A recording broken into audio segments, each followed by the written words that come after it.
बेआईन कफ सिरफ को नहीं एक्शन बोर्ड रे एसटीएफ एवं ड्रग्स कंट्रोलर कटक रे रेड करबा परे भुवनेश्वर रे विलंबित राति रे रेड करी विपुल परिमाण रो कफ सिरफ जबत होईछि। शुक्रवार विलंबित राति रे भुवनेश्वर रो मंचेश्वर अंचल रो एक कोरियर कंपनी रो गोदाम रु बेआईन कफ सिरफ जबत करिछि एसटीएफ एवं ड्रग कंट्रोलर। एई बेआईन कफ सिरफ गुड़िक बिहार रो पाटना एवं झारखंड रु आसुथबार सूचना मिलिछि। कोटिए टंकार ऊर्ध्व टंकार कफ सिरफ जबत सहित जन को गिरफ करा जायछि। कटक एवं भुवनेश्वर यह राज्यर विभिन्न स्थान को बिक्री करने को पठा जाए। कोरियर साहाय्य कटक और भुवनेश्वर पर आसुला कोटी कोटी टंकार कफ सिरफ। यह घटना कफ सिरफ माफिया कहु अंशुमान अभिजित साहू को गिरफ करिछि स्वतंत्र टीम। टांगीर एक गाँ भितर उठाई आनी पचरा उचरा करुछि तदंतकारी टीम। दीर्घदिन धरी कोरियर संस्थार एभली बेआईन कारबार चलीथिला। एसटीएफ जिला प्रशासन और ड्रग्स कंट्रोलर मिलित उद्यम रे चढ़ाऊ बेले धरा पड़ी। पूर्वर विभिन्न समय बलांगीर जिले में बेआईन कफ सिरफ कारबार चलुथिबार नजर को आसी। उपकूल ओडिशा को माड़ी। बेआईन कफ सिरप को नहीं एबे एक्शन मोड रे एसटीएफ एवं ड्रग कंट्रोलर आप देखिपे कटक पर वर्तमान भुवनेश्वर मंचेश्वर अंचल रे मिलित भाव चढ़ाऊ करा जायछि। ट्विन सिटी रे एभली निशा कारोबार हुए तो ओडिशा रे प्रथम से राति तमाम रेड करा जाउछि। आपण जो बस्ता देखुचंती बस्ता रे पेटी पेटी होई कफ सिरप अच्छी एवं कफ सिरप केवल औषध पाइन बरम निशा पाई व्यवहार करा जाउछि। एथिरा हमर ड्रग कंट्रोलर ऑफिसर अछंती आमे तांको सहित आलोचना करिबा। सर कोटी कोटी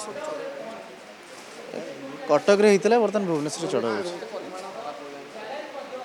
कटक रे पाखापाखि आमे 13,500 बोतल सी जाइछि। भुवनेश्वर भी ताठू टिके अधिक अछि। आफ्टर एटा वेरिफिकेशन पर जाना पड़ो केते अभियुक्त को धरछन तांको कोट सेटा हमर एसटीएफ काम करिछि। तबे ए एक्चुअली निशा कारोबार पई होतला ना निशा कारोबार स्मगलिंग रे आछि। इलीगल ट्रेडिंग होछि।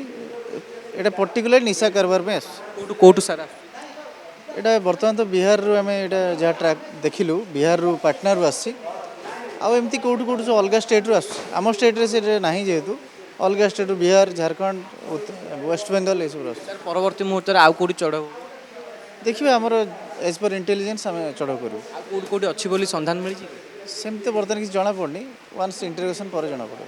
निश्चित रूपे जहाँ ड्रग कंट्रोलर प्रतिक्रिया शुणुले बिहार पाटना अंचल सब जिनस को अणा जाऊँगी कटक और भुवनेश्वर ओडिशार विभिन्न अंचल को जाऊँगी और सेवन करी सस्तारे निशा सेवन करी एभली जो दौरात्म्य घटाऊँच जो निशाड़ी एवं ये जो सब बस्ता देखुं बस्तारे ड्रग कंट्रोलर जो अधिकारी कहवा मुताबिक कटक ठारू भुवनेश्वर मंचेश्वर अंचल रे अधिक चढ़ऊ जारी रही अधिक परिमाणर जो कफ सिरप बोतल जबत है आहरी पेटी चिरा जाऊँगी।